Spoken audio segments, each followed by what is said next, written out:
작년 8월에 골로새에서 강해를 시작했는데 오늘이 마지막 본문입니다.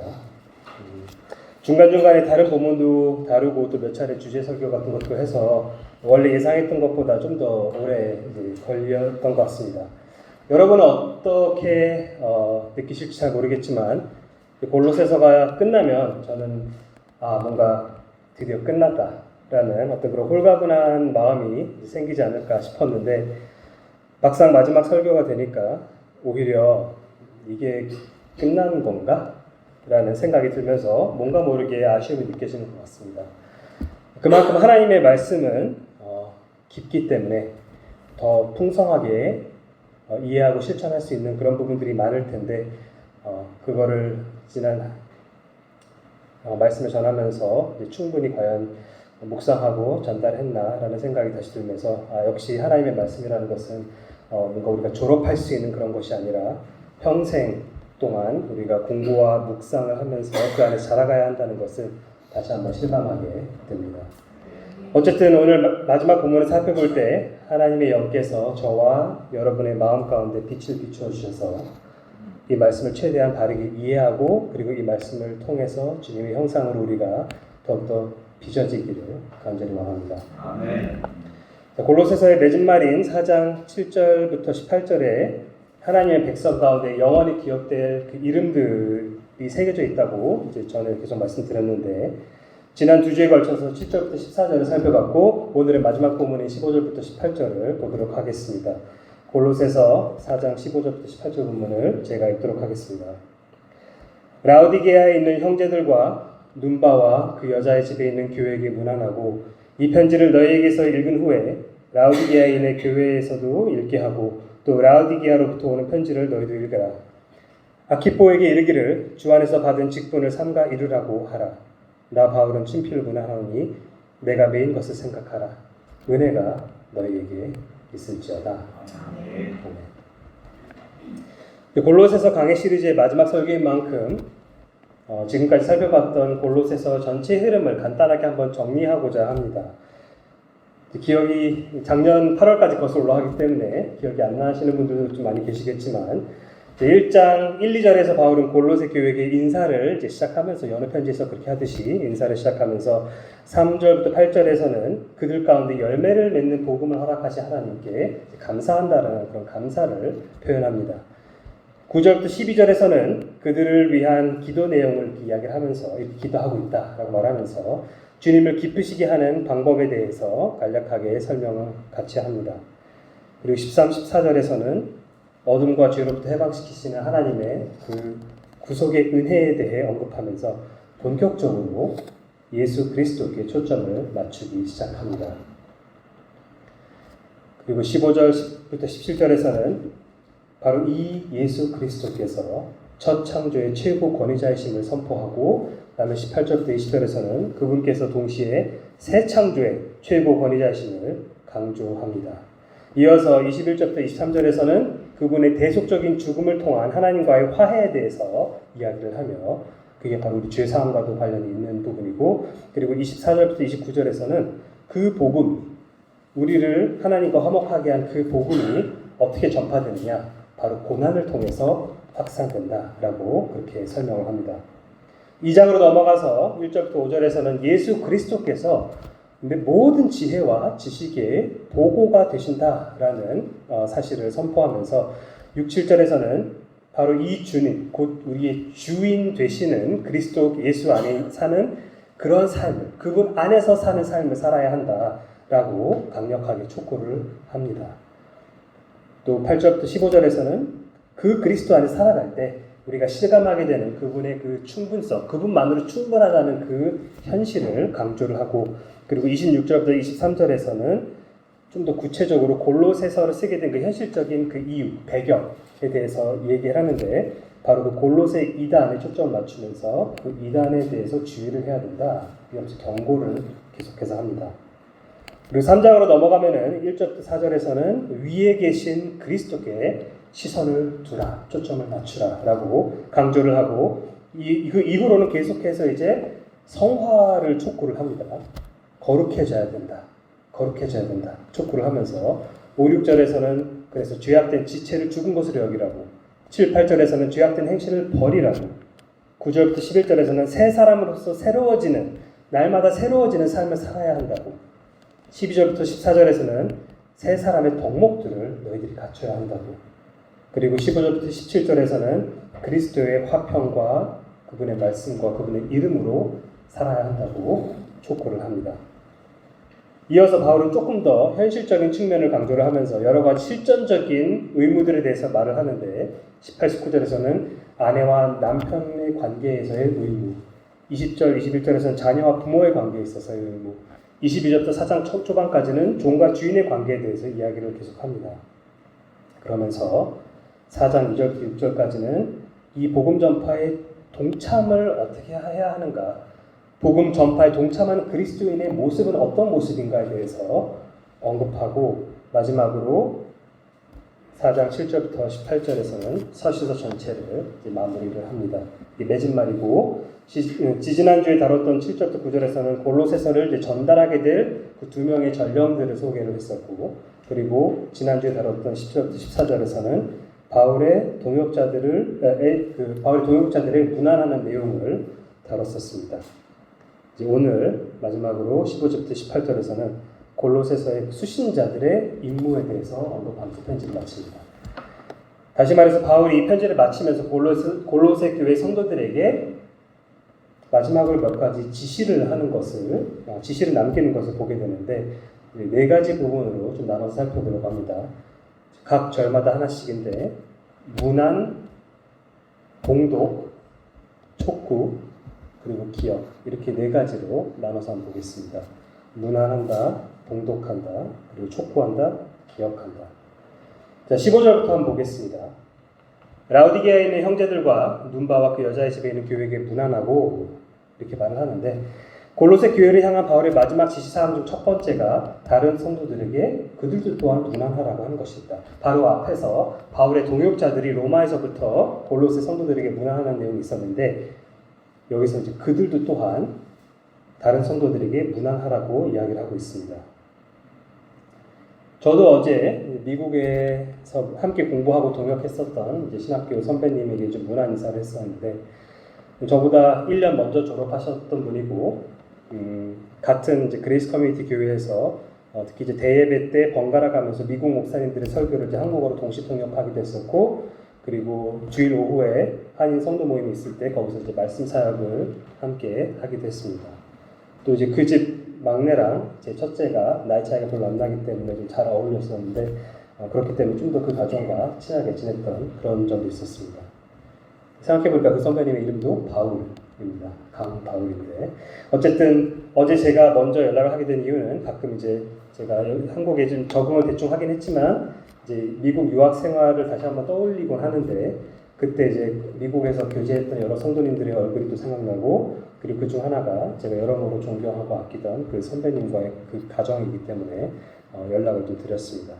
그분은 지금도 이제 직장 생활이랑, 그리고 동시에 학업이랑, 그리고 동시에 사역을 세 가지를 다 병행하는 그런 고단한 생활을 계속하고 있는데, 힘들지 않으시냐, 가족은 잘 지내냐 등에 대해서 이야기를 주고받았습니다. 또 며칠 전에는 그 같은 그레이스 커뮤니티 교회에서 알고 지냈던 한 자매로부터 연락이 왔는데, 저 아내한테 연락이 왔는데, 지난달에 결혼했다는 소식을 전해줬습니다. 작년에 제가 아직 미국에 있을 때만 해도 이제는 남편이 된 그 형제와 좀 조심스럽게 알아가고 좀 교제하는 그런 과정이었는데, 드디어 결혼까지 하게 되었다고 이제 연락을 해왔습니다. 그리고 그 연락을 준 그 자매로부터 추가로 좀 듣게 된 소식이 또 있었는데, 저와 아내가 한국에서부터 원래 미국 가기 전부터 알고 지냈던 다른 또 간호사 자매가 한 명 있었는데, 현재 그 자매가 그레이스 커뮤니티 교회에 잘 적응하고 있다는 것이었습니다. 지금 미국에 있는 자매인데, 사실 저희가 아직 미국에 있었을 때, 한국에 돌아오기 전에 그 간호사 자매가 저희 부부를 이제 보려고 이제 동부에서 LA까지 이제 방문한 적이 있었는데, 그때 그레이스 커뮤니티 교회 한인 성도들과 잠시 좀 만나서 교류도 하고 교제도 하고 했었는데, 그래서 그 자매가 이제 동부에 있다가 이제 LA에 와서 일하게 됐는데, 그때 그 소식을 들었을 때, 예전에 방문한 적이 있었던 그 그레이스 커뮤니티 교회 쪽에서 좀 신앙생활을 하면서 좀 하면 좋겠다라고 이제 그런 개인적인 바람이 있었는데 또 괜히 막 부담 주고 싶진 않아서 이렇게 막 많이 얘기를 하진 않았는데 최근에 결혼한 자매로부터 소식을 들은 거는 그 간호사 자매가 스스로 자발적으로 감사하게도 매주 교회에 이제 꾸준히 다니면서 그곳 한인 성도님한테 교제도 하고 심지어 자기 결혼식에도 와가지고 이것저것 도와줬다고 합니다.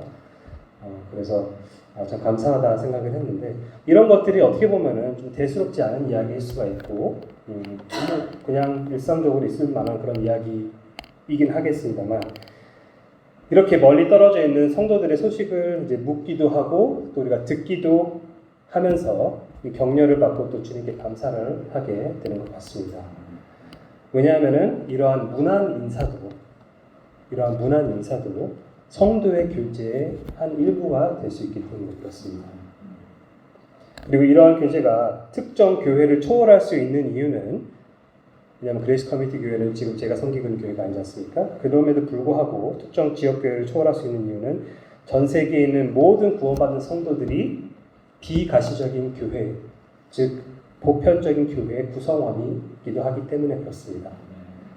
사도신경 외고 계신 분들이 계실지 모르겠지만 사도신경에서 끝에 가면 성령을 믿사하며 거룩한 공회를 믿는다라고 얘기를 하는데 이 공회라는 것이 바로 공교회, 즉 특정 지역교회를 초월하는 보편적인 교회를 의미합니다.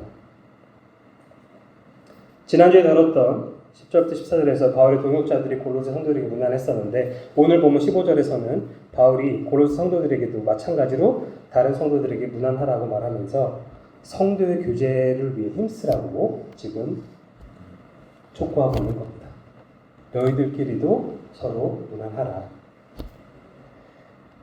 물론 우리는 이제 과학기술의 발전으로 이메일이나 카카오톡을 자유롭게 쓸 수가 있기 때문에 그런 것들을 활용해서 지구 반대편에 있는 성도들과도 손쉽게 연락을 주고받을 수 있는 그런 시대에 살아가고 있죠.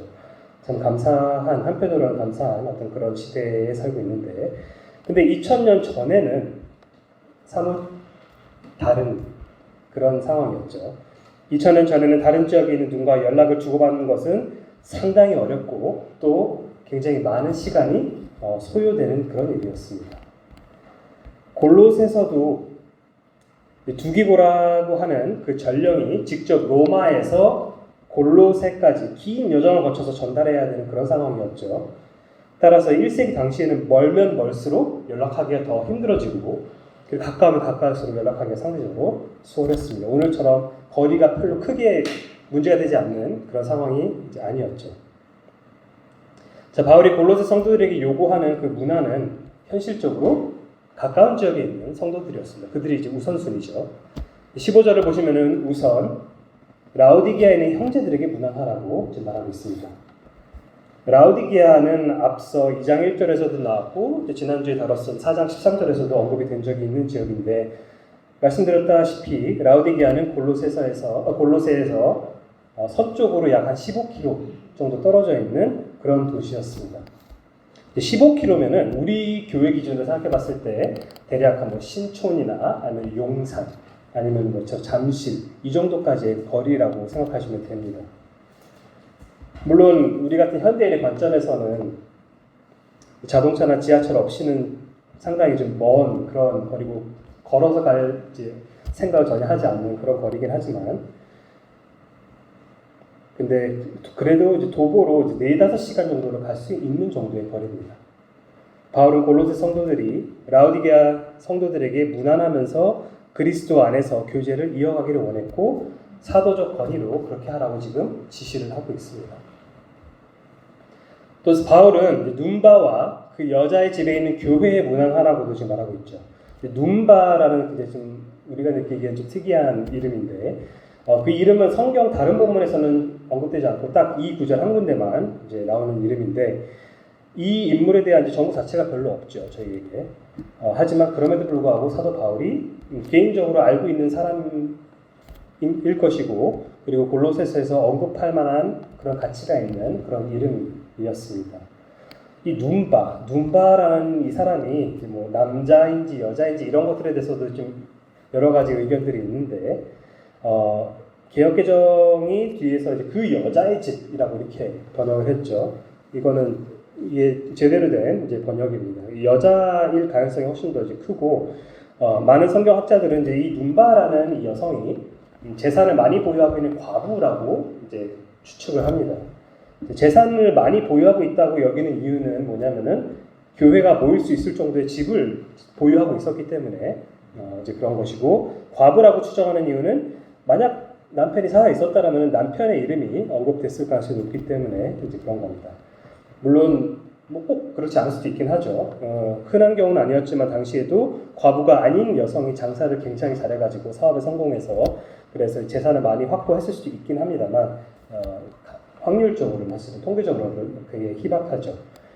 자, 이 구절을 토대로 이제 어떤 학자들은 한 걸음 더 나아가서 눈바 교회의 모일 수 있는 집을 제공한 사람을 넘어서서 교회가 모일 수 있는 그런 장소를 제공할 수 있는 정도의 인물이기 때문에 이 사람은 이제 교회의 이제 리더였다, 뭐 목사였다 이렇게까지 이제 주장을 하는데 오늘 본문만 보시면은 그냥 교회를 위해서 집을 제공했다는 이야기까지만 나오지 그 이상은 얘기하지 않습니다.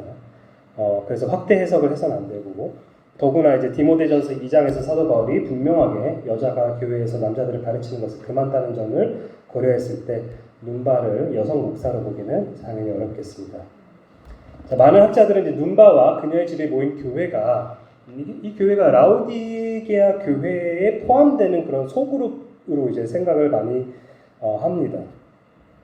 그렇게 보면은 15절을 라우디게아에 있는 형제들과 특히 그 중에서 눈바와 그 여자 집에 있는 교회에 문안하라 약간 이런 식으로 해석이 되는 건데, 반면에 어떤 학자들은 이제 눈바와 그녀의 집에 모인 교회가 라우디게아 교회와는 좀 구별된 다른 그룹으로서 어쩌면 이제 13절에서 언급되었던 히에라볼리라는 다른 어떤 도시에 속해 있는 교회일 수도 있겠다고 이제 추정을 하는데, 사실 이제 정보가 워낙 부족하다 보니까 단정 짓기는 좀 어렵습니다. 우리가 알 수 있는 것은 눈바라는 자매가 있었고, 그리고 자기 집을 기꺼이 교회를 위해 내주면서 헌신했다는 거죠. 어쨌든 바울은 골로새 성도들에게 인근에 있는 이러한 성도들에게 문안함으로써 그리스도 안에서의 사랑을 선보이라고 그렇게 말하고 있습니다. 그래서 성도 간의 그 교제가 중요하다는 것을 이런 표현으로 강조를 하고 있다고 볼 수 있습니다. 자, 두 번째로 바울이 그들에게 지시하는 것은 바로 봉독입니다. 봉독. 16절을 보시면은 이 편지를 너희에게서 읽은 후에 라우디게아에 있는 교회에서도 읽게 하고 또 라우디게아로부터 오는 편지를 너희들 읽으라. 이제 이런 이야기를 하는데, 이 구절에서 이제 읽으라라고 이제 지시를 계속 하고 있습니다. 읽으라. 여기서 바울이 읽으라라고 말하는 것은 옛날에 학생들이 교실에서 이렇게 만화책 같은 거 돌려보듯이 읽는 것을 의미하는 것은 아니고, 많은 사람들이 모여 있는 자리에서 한 사람이 대표로 서가지고 편지를 낭독하는 것을 말하는 겁니다. 데살로니가전서 5장 27절에서도 사도 바울이 이렇게 말합니다. 내가 주를 힘입어 너희를 명하노니 모든 형제에게 이 편지, 데살로니가전서 이 편지를 읽어주라. 모든 형제들 앞에서 이걸 읽어주라. 오늘날로 치면은 예배 시간에 성경 봉독을 하는 걸로 생각하시면 됩니다. 지금 성경 봉독, 바울의 서신서를 가지고 성경 봉독을 지금 하라고 말하고 있는 겁니다. 우리는 이미 이제 완성된 성경을 펴가지고 이제 특정 본문을 선택해서 이제 읽지만, 당시에는 이제 막 도착한 따끈따끈한 편지를 처음으로 읽게 되는 거죠. 그리고 이제 아마도 그들은 이제 몇 절부터 몇 절까지만 딱 읽는 것이 아니라 절수도 아마 안 적혀있을 것이고 그냥 처음부터 끝까지 편지를 쭉 다 읽었을 겁니다. 자, 그런데 이 읽으라는 지시는 이제 세부적으로 세 가지로 나뉩니다. 이 16절 안에서. 첫 번째는 골로새 교회가 골로새서를 읽으라는 거고, 두 번째는 골로새서를 라우디게아 교회로 보내서 그들도 읽게 하라는 거고, 그다음에 세 번째는 골로새 교회가 라우디게아로부터 오는 편지를 읽으라는 겁니다. 복잡하죠. 너네 편지 너네부터 읽고 그 편지 저 동네에 건네주고 저쪽에서 오는 편지 너희도 받아서 읽으라. 자, 먼저 지금 이 편지 골로새서, 이 골로새서를 골로새 교회가 당연히 읽어야 했습니다. 너무 당연한 거죠. 이미 읽고 있는 겁니다. 지금 이걸 받았습니다. 그리고 나서 그 편지를 라우디게아인의 교회에서도 읽게 해야 했습니다. 뭐 확실하게 알 수는 없지만 이제 아마도 골로새서를 라우디게아로 보내기 전에 하나 이상의 사본을 이제 미리 마련하고 필사해가지고 남겨뒀을 가능성이 높습니다. 나중에 다시 한번 읽기 위해서. 근데 이렇게 1세기 당시에 어떤 편지들은 이제 교회들 간의 어떤 회람의 방식으로 돌려보는 그런 경우들이 많이 있었습니다. 이 편지는 우리한테 온 거니까 우리가 그냥 갖고 그냥 보관한다 이런 의미라기보다는 읽고 그 다음에 전달, 읽고 전달하고 주고받으면서 여러 가지 편지들을 이렇게 읽었습니다. 자, 바울이 이렇게 지시하는 상황에서 이것이 좀 시사하는 바가 있는데, 골로새서가 이제 물론 1차적으로 골로새 성도들에게 주어진 그들의 상황에 맞게 쓰여진 그런 편지가 맞긴 합니다만, 단지 골로새 교회에게만 의미가 있는 그런 편지는 또 아니었다는 거죠. 뭐냐면은 지금 라우디게아 교회한테 보내가지고 그들도 읽게 하라고 지금 명령을 하고 있기 때문에 그렇습니다. 그러니까 이 골로새서를 우리가 읽은 이 골로새서가 라우디게아 성도들도 읽을 필요가 있는 그런 편지였다는 겁니다. 그래서 이걸 통해서 우리가 추측해 볼 수 있는 거는 골로새서에서 나와 있는 굉장히 주된 문제가 뭐였죠? 이단적인 어떤 그런 가르침이 그 교회를 침투하고 있었기 때문에 골로새 이단이라는 그런 가르침이 특히 이제 유대인들의 그 율법주의적인 어떤 그런 경향과 그리고 이방인들의 이교도 신앙이 이제 좀 조합된 이상하게 섞여버린 그런 이단 사상이 위협을 하고 있는 상황에서 이것이 인근 도시인 라우디게아로도 퍼지고 있었기 때문에 바울이 그들에게도 편지를 좀 보내라고 하는 거 아닌가라고 추정을 해볼 수 있습니다.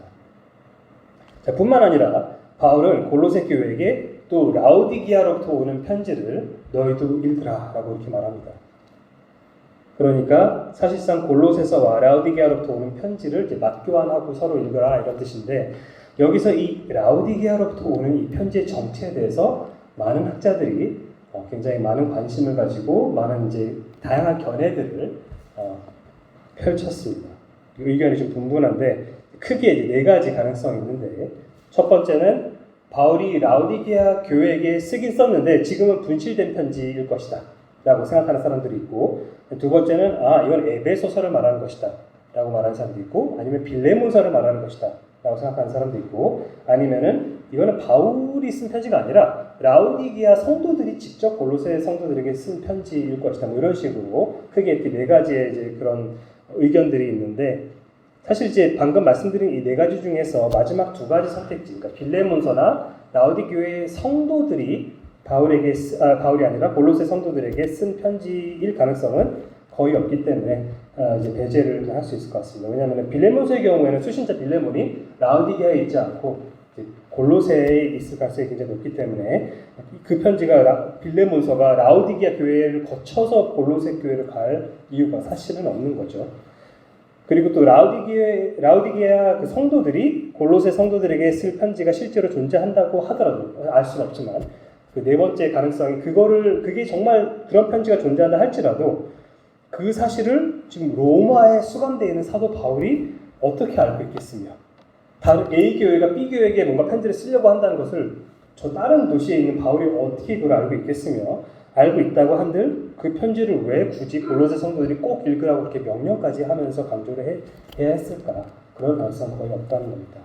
자, 그렇다면 실제로 가능한 선택지는 첫 번째, 바울이 라우디게아 교회에게 썼지만 지금은 분실된 편지이거나, 아니면 두 번째로 우리가 알고 있는 에베소서, 이 두 가지 중에 하나일 텐데, 실제로 더 많은 성경학자들은, 제가 이제 본문을 연구했을 때 더 많은 성경학자들은 첫 번째 옵션에 무게를 좀 더 두고 있는 것 같습니다. 바울이 라우디게아서라는 것을 썼는데, 그것을 라우디게아 교회가 읽은 후에 이제 골로새 교회에게 보내서 골로새 교회도 읽었어야 하는 거고, 그런데 그게 우리한테 남아있는 편지는 아니다, 그래서 우리에게는 없는 것이다, 약간 이제 이런 식으로 설명하는데, 저는 사실은 개인적으로 좀 받아들이기 좀 어려운 해석입니다. 왜냐하면은 지금 16절에서 잘 보시면 바울이 골로새서와 라우디게아로부터 오는 이 편지를 맞교환해서 각 교회가 서로의 편지를 읽으라고 지금 명령을 하고 있습니다. 두 편지를 논하면서 두 교회에 있는 각각의 두 편지를 각각 읽고 서로 맞교환해서 서로 또 읽으라라고 이야기를 하고 있는데, 이렇게 이야기를 하고 있는 상황에서 개인적으로 이 두 편지가 동일한 성질과 권위를 지니는 문서라고 생각하는 게 너무나도 자연스럽다고 생각하기 때문에 그렇습니다. 맞교환하고 서로 꼭 교회에서 봉독해야 할 정도로 중요한 편지였다면, 그러면 이 두 가지 A 편지와 B 편지는 같은 성질의 것과 같은 권위를 지닌 편지여야 하는 게 당연한 게 아닌가라는 것이 제 생각입니다. 자, 골로새서는 명백하게 정경으로서 인정된 편지입니다. 즉 골로새서는 하나님의 기록된 말씀인 성경이고, 모든 성경 저자들은 본인이 성경을 쓰고 있을 때 자신이 성경을 쓰고 있음을 알고 있었을 것입니다. 베드로후서 1장 20, 21절 보시면은 먼저 알 것은 성경의 모든 예언은, 성경에 기록되어 있는 모든 예언은 사사로이 풀 것이 아니니, 예언은, 성경에 나와 있는 그 예언은 언제든지 사람의 뜻으로 낸 것이 아니요 오직 성령의 감동하심을 받은 사람들이 하나님께 받아서 말한 것입니다. 그러니까 성경의 그 예언들을 기록한 것은 자기 스스로 쓴 게 아니라 성령의 이끄심을, 성령의 이끌림을 받은 인간 저자들, 사람들이 하나님께 받은 내용을 적었다는 뜻인데, 성령의 감동하심으로 이 저자들이 성경을 기록했을 때 과연 하나님께서 저자들에게 그 사실을 이렇게 숨기고 있다가, 이게 성경을 쓰고 있는 건지를 모르게 하고 있다가 다 쓰고 나서 나중에 그 저자들한테 사실 너가 썼던 그 문서 있잖아, 그거 사실 성경이었어, 놀랐지? 이렇게 뒤늦게 알려주셨겠습니까? 아닙니다.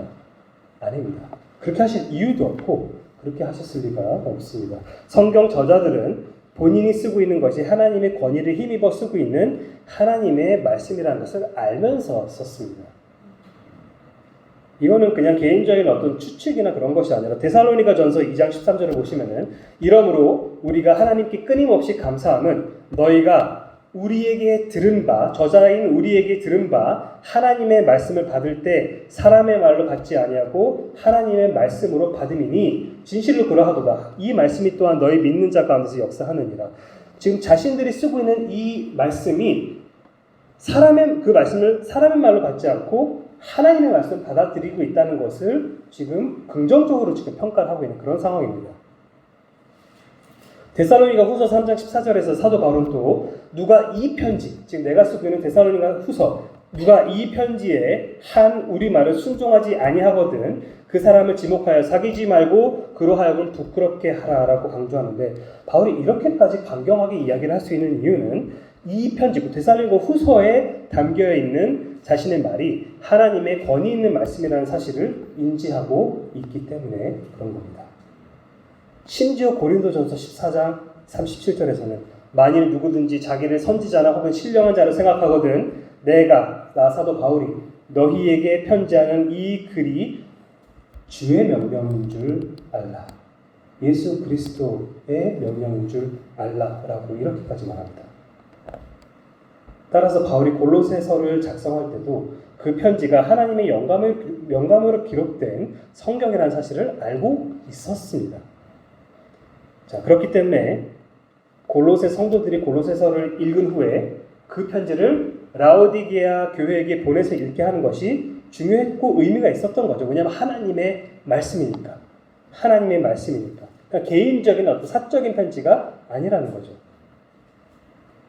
이것은 그냥 바울이 인간적인 조언이 담겨져 있는 그런 편지가 아니라 하나님의 영감으로 기록된 말씀이었기 때문에 중요했던 겁니다. 다른 교회가 보내서 읽게 하라는 것이. 자, 이렇게 생각을 하고 이해를 했을 때 바울이 골로새 교회도 마찬가지로 라오디게아로부터 오는 편지를 읽으라고 명한다는 것은 그 편지 또한 골로새서와 동일한 성질과 권위를 지닌 편지, 곧 하나님의 숨결로 된 말씀이자 하나님의 권위로 쓰여진 문서로 여기는 것이 자연스럽지 않겠습니까? 그런데 그게 사실이라면 그 라오디게아 교회로부터 오는 그 또 다른 편지가 정말 하나님의 권위로, 하나님의 숨결로 쓰여진 편지가 맞다면, 그러면 16절이 말하는 그 라오디게아로부터 오는 편지는 지금은 분실된 라오디게아서라고 볼 수는 없습니다. 그게 정말로 성경이라면 그거는 우리에게 분실된, 우리에게 지금은 없는 라우디게아서라고 볼 수 없습니다. 왜냐하면 그렇게 우리가 말하는 순간, 그렇게 우리가 생각하는 순간 뭐가 문제가 되냐면 실제로 하나님의 영감으로 된 바울 서신 하나가 지금 누락된 거고, 오늘날 우리뿐 아니라 지난 2000년 동안 모든 그리스도인들은 불완전한 성경을 가지고 신앙생활을 해왔다는 뜻이 되기 때문에 그렇습니다. 다시 말해서 신약 성경이 원래는 이 라우디게아서까지 포함해서 총 28권이었어야 되는 건데, 근데 지금 하나가 누락됐기 때문에 지금 우리는 27권만 보유하고 있기 때문에 뭔가 우리가 결핍된 어떤 그런 성경을 보유하고 있다는 뜻이 되는 거죠. 근데 그것이 사실이라면 디모데후서 3장 16절에서 말하는 모든 성경이 하나님의 감동으로 된 것으로 교훈과 책망과 바르게 함과 의로 교육하기 유익하니라고 말하는 그 내용이 사실상 아무런 의미가 없게 되는 거죠. 왜냐? 우리는 모든 성경을 보유하고 있지 않기 때문에. 라우디게아서가 누락된 것이 사실이라면. 자, 물론 어떤 이들은 골로새서랑 라우디게아서를 맞교환했다고 해서 꼭 그 둘 다 정경이야 하냐, 꼭 그 둘 다 동급으로 생각을 해야만 하느냐, 골로새서는 정경이고 라우디게아서는 성경이 아닐 수도 있지라고 이제 그렇게 반문할 수도 있긴 합니다. 그런데 아까 말씀드린 것처럼 바울은 이 두 편지의 교환과 각 교회에서 읽히는 것을 명령할 정도로 중요하게 여겼는데, 이 중 하나는 오류가 없는 하나님의 말씀, 곧 성경이고, 다른 하나는 오류가 있을 수 있는 인간의 편지에 불과하다는 글이라고 보는 것이 과연 적절한지 저는 잘 모르겠습니다. 그건 마치 한 교회에서는 성경을 봉독하고 있는 거고 다른 교회에서는 신앙서적을 봉독하고 있는 거나 다를 바가 없기 때문에 그런 겁니다. 따라서 저는 이 두 편지 모두 하나님의 영감으로 된 성경으로 보는 것이 자연스럽다고 생각하고, 그렇다면 라우디게아로부터 오는 편지라는 것은 에베소서일 가능성이 가장 높다고 봐야 되지 않나라고 생각합니다. 마치 골로새서도 라우디게아 교회가 회람해서 읽어 했던 것처럼 에베소서도 딱 에베소 교회에게만 읽으라고 주어진 편지가 아니라 소아시아에 있는 여러 지역들의 회람해서 보는 것을 바울이 이제 원했을 수가 있습니다.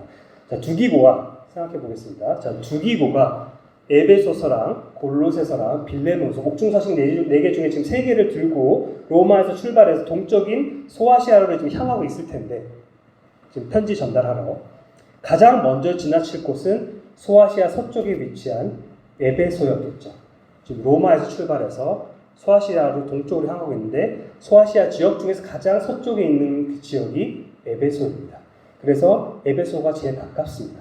그러면은 두기고의 여정을 추정해 보면 먼저 에베소에 도착했을 때 에베소서를 에베소 성도들에게 전달한 후에 더 동쪽으로 이동했겠죠.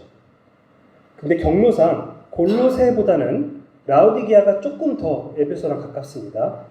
물론 15km밖에 차이 안 나지만 그 두 도시 사이에서 골로새보다는 그래도 라우디게아가 조금 더 서쪽에 있습니다. 그래서 아마도 라우디게아에 잠시 들러서 그곳 성도들에게 바울의 소식을 전하고, 그리고 얼마 후에 이제 에베소서가 그들에게 도착하면은 읽은 후에 골로새 교회에게도 보내라고 이야기를 했을 수가 있습니다. 그리고 나서 골로새 교회로 가서 골로새서는 골로새 교회에게 전달하고, 그리고 빌레몬서도 골로새에 지금 거주하고 있는 빌레몬이라는 한 개인에게 개인적으로 전해줬겠죠. 자, 그런 상황에서 골로새 성도들이 골로새를 펴가지고 이제 읽고 있는 겁니다. 읽고 있는데 4장 16절 후반부에 또 라우디게아로부터 오는 편지를 너희도 읽으라 라는 이런 부분이 이제 딱 언급됐을 때, 그 편지는 다름 아닌 라우디게아를 거쳐서 오게 될 에베소서라고 추측을 할 수가 있습니다.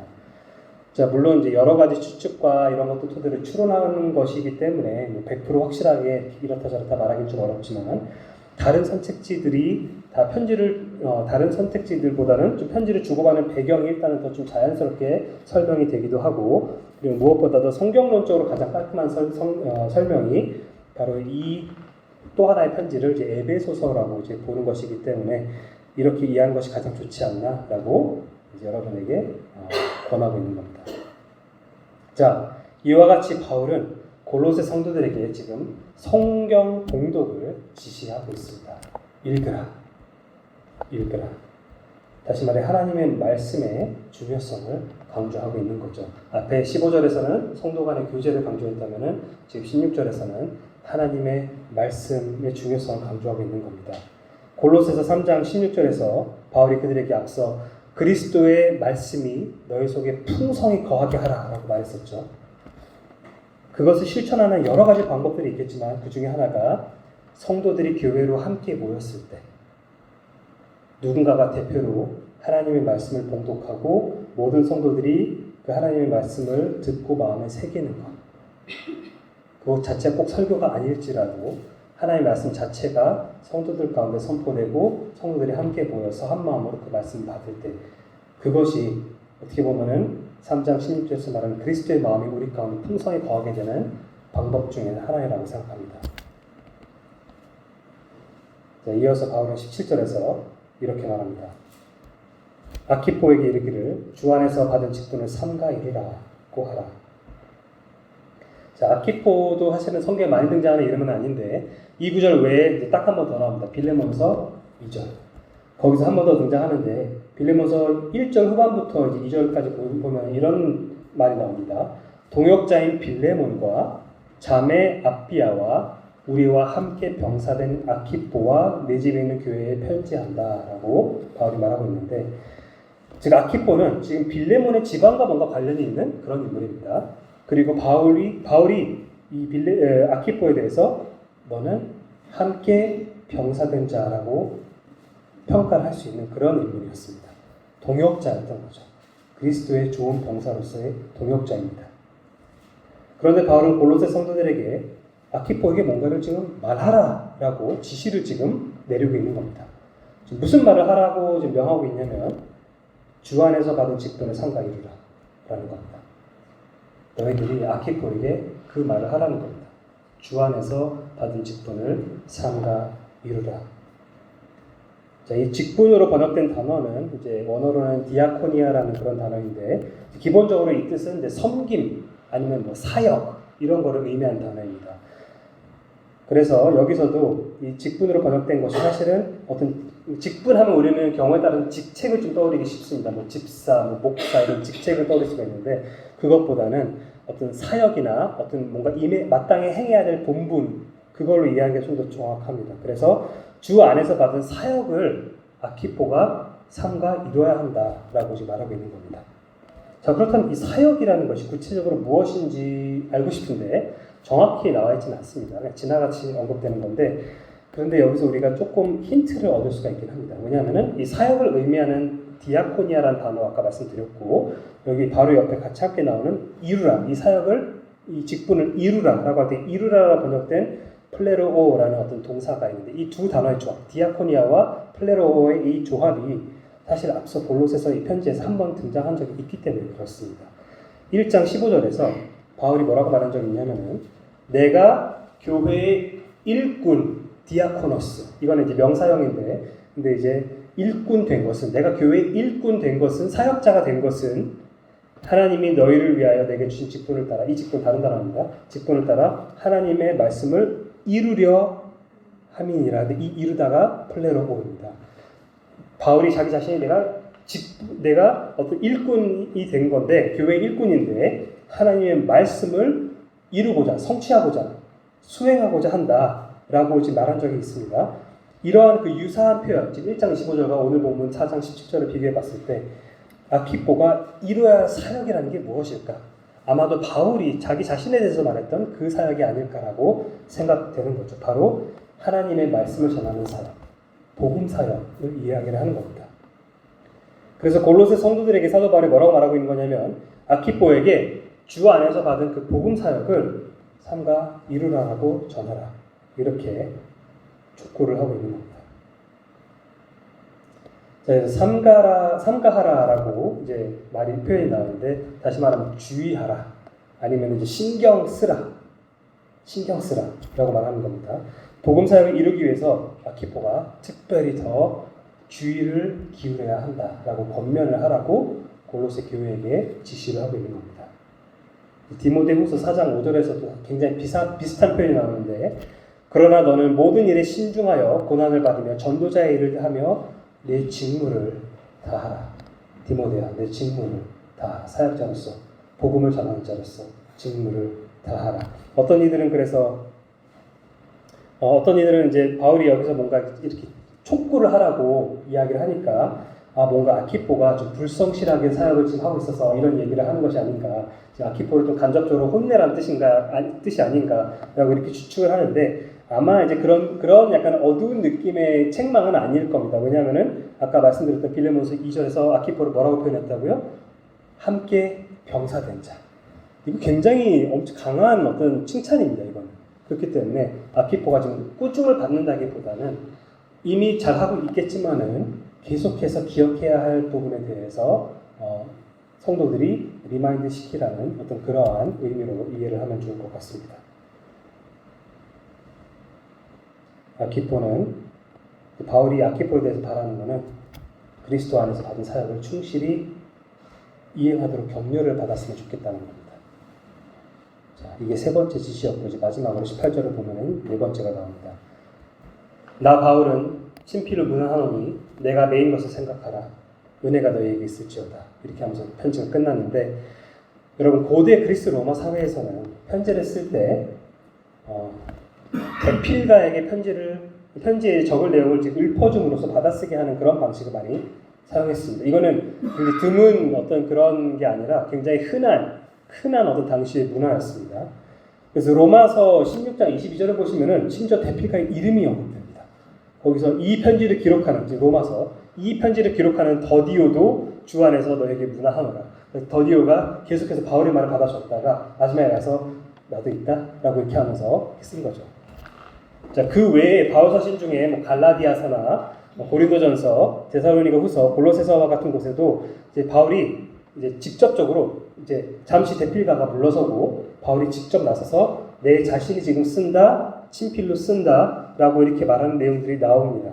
자, 이렇게 하는 이유는 여러분도 물론 짐작할 수 있겠지만은 이 편지가 위조된 것이 아니라 정말로 바울이 쓴 게 맞다는 것을 입증하기 위한 그런 수단이었습니다.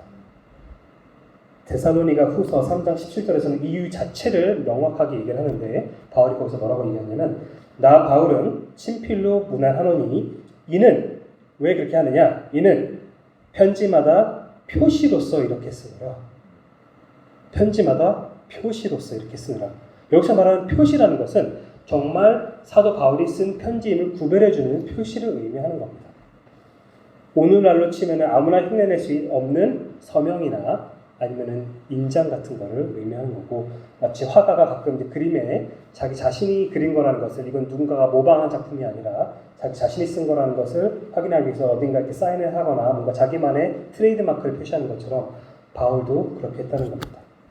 바울에게 이것이 특히 중요했던 이유는 다른 거짓 교사들이 위조 문서를 작성해서 바울의 이름을 남용하고 그렇게 해가지고 보낼 경우에 수신자가 그걸 딱 받았을 때 이게 바울이 쓴 거 맞나? 이런 그 의문이 생길 때 그것을 확인해가지고 아니면 거를 수 있어야 했기 때문에 그렇습니다.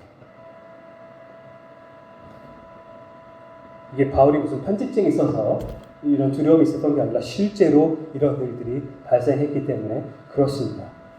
데살로니가 후서 2장 2절에서 사도 바울이 이렇게 말합니다. 영어로나 또는 말로나 또는 우리에게서 받았다 하는 편지로나, 우리에게 받았다고 주장하는 편지로나 주의 날에 이르렀다고 해서 쉽게 마음이 흔들리거나 두려워하거나 하지 말아야 한다는 것입니다. 누군가가 실제로 그런 시도들을 했다는 겁니다. 사도 바울이 아닌데 마치 사도 바울이 쓴 것처럼 해가지고 가짜 문서를 보내는 경우도 있었기 때문에 수신자들이 이게 진짜 바울이 보는 게 맞는지 아닌지, 물론 경우에 따라서는 그 전령들이 누군지를 통해서, 예를 들면 디모데가 편지를 갖고 왔으면은 그러면은 어느 정도 확신할 수 있겠죠. 근데 이제 그런 게 아닐 경우에는 그 편지 내용을 보고 확인할 수 있다는 겁니다. 그래서 바울로부터 온 편지라는 사실을 입증하는 가장 중요한 표시는 바로 보통 편지 끝에 바울이 친필로 쓰는 글입니다. 글씨체가 바뀌겠죠. 그리고 바울만의 글씨체가 있었을 겁니다. 조금 전에 읽었던 데살로니가 후서 3장 17절에서 뭐라고 바울이 얘기했었냐면, 이는 편지마다, 그러니까 다시 말하면 모든 편지, 자기의 모든 편지에 표시로서 이렇게 쓰노라라고 말했기 때문에 바울은 아마도 편지에서 자신이 친필을 무난하노라라고 직접 언급하든 안 하든 간에 뭐 친필을 했다 안 했다 이런 얘기를 하든 안 하든 간에 일반적으로 편지의 일부는 자신이 직접 손을 대가지고 표시를 남겼을 것이라고 이제 생각할 수 있습니다. 그래야 수신자가 바울의 필체를 딱 보고 이건 바울 게 맞구나 라고 생각할 수 있기 때문에 그렇습니다. 자, 다시 골로새서 4장 18절로 돌아와서 바울은 친필 문안 이후에 뭐라고 말하냐면 골로새 성도들에게 마지막 지시를 주는데 내가 메인 것을 생각하라 라고 말합니다. 여기서 메인 것으로 이제 번역된 부분은 사실은 좀 다르게 번역하면 사슬입니다. 사슬. 그리고 생각하라 라고 번역된 단어도 조금 더 구체적으로 말하면 기억하라입니다. 기억하라. 그래서 다시 이걸 번역하면은 내 사슬을 기억하라. 내 사슬을 기억하라. 전에도 말씀드렸듯이 바울은 복음 사역 때문에 지금 로마의 가택연금으로 수감된 그런 상태에서 이 편지를 쓴 겁니다. 그래서 골로새서가 목중서신 중에 이제 하나인 거죠. 하지만 바울의 신학관으로는 바울이 가지고 있는 신학관이자 세계관으로는 복음을 위해 고난을 받는 것은 사실은 당연한 일이고 그리고 이것은 다른 사람들이 자신에 대해서 뭔가 근심하거나 뭔가 좌절하거나 슬퍼하거나 할 일이 아니라 오히려 자신의 고난을 통해 더 확산될 그 복음으로 인해서 격려를 받기를 원했습니다. 그렇죠? 그래서 앞서 4장 8절에서 바울은 두기고에 대해서 뭐라고 말했었냐면 내가 두기고를 특별히 너에게 보내는 것은 너희로 하여금 우리 사정을 알게 하고 지금 우리 사정이 뭐겠습니까? 로마에 지금 갇혀있는 사정 아니겠습니까? 우리 사정을 알게 하고 너희 마음을 위로, 격려하게 하려 함이라. 내가 갇혀있다는 사실을 너에게 전했을 때 너희가 격려받기를 원한다라고 쓴 겁니다. 지난번에 그 이유는 설명드렸습니다. 왜? 사도 바울의 고난이 피상적으로 보면은 어떡하지? 이방인의 사도 바울이 고난을 지금 받고 갇혀있으면 복음이 안 전파될 텐데 라고 생각을 우리가 할 수 있겠지만 그건 굉장히 피상적인 수준의 이해인 거고 오히려 하나님께서는 역설적으로 바울 그리고 그뿐만 아니라 그의 동역자들과 다른 성도들의 복음을 위한 고난을 통해서 오히려 우리가 상상할 수 없는 굉장히 놀라운 방식으로 복음이 이곳저곳에 말도 안 되게 확산되어 가는 그런 길을 여신다는 겁니다.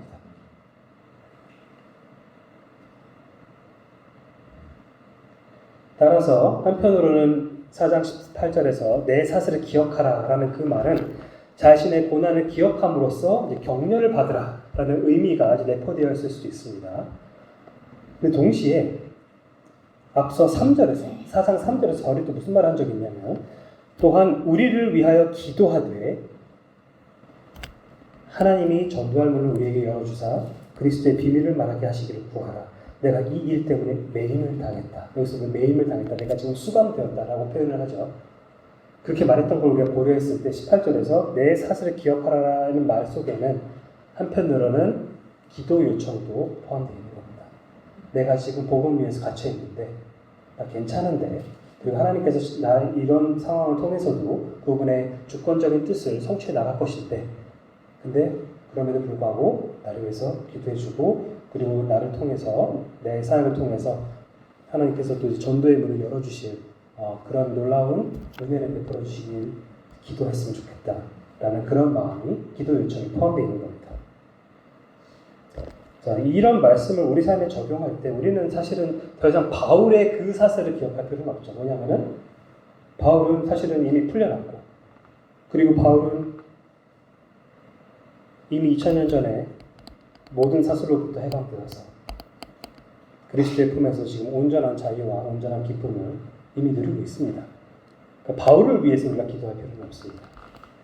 하지만 이 원리를 우리가 기억하며 복음을 위해 고난을 받고 있는 여러 선교사들과 그리고 성도들을 위해서 기도할 때 우리는 바울이 골로새 성도들에게 요청했던 그런 중보기도를 우리 시대에 우리 상황에 맞게 실천을 하게 되는 셈입니다.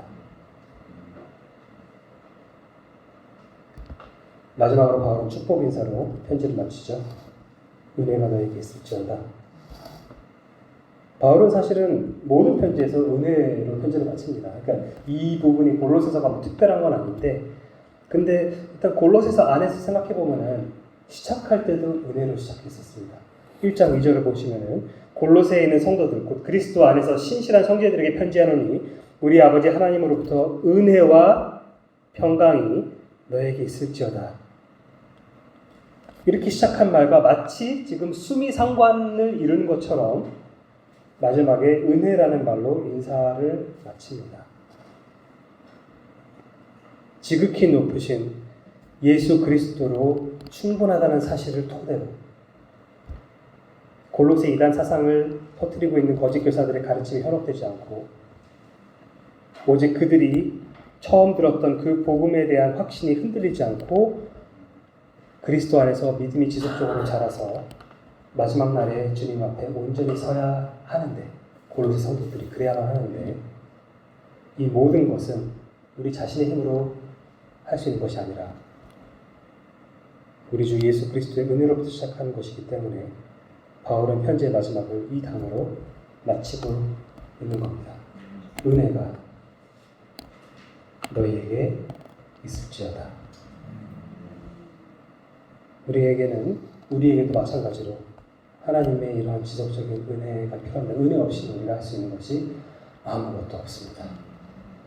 우리가 하루하루 숨쉬며 살아가는 것뿐만 아니라 교회에서 하는 모든 사역들, 주님을 위해 산다고 하는 모든 것들, 우리가 우리의 개인적인 어떤 잘남과 개인적인 실력과 개인적인 어떤 공로를 통해서 이룰 수 있는 것이 아니라 하나님께서 아무것도 할 수 없는, 그리고 사실상 아무것도 할 자격이 없는 우리에게 놀랍게도 특권과 은혜와 여러 가지 은사들을 허락해 주심으로써 우리가 그분의 그 이름을 높이는 일에 있어서 그분의 그 나라를 위해서 우리가 섬길 수 있도록 하나님께서 우리를 부르십니다.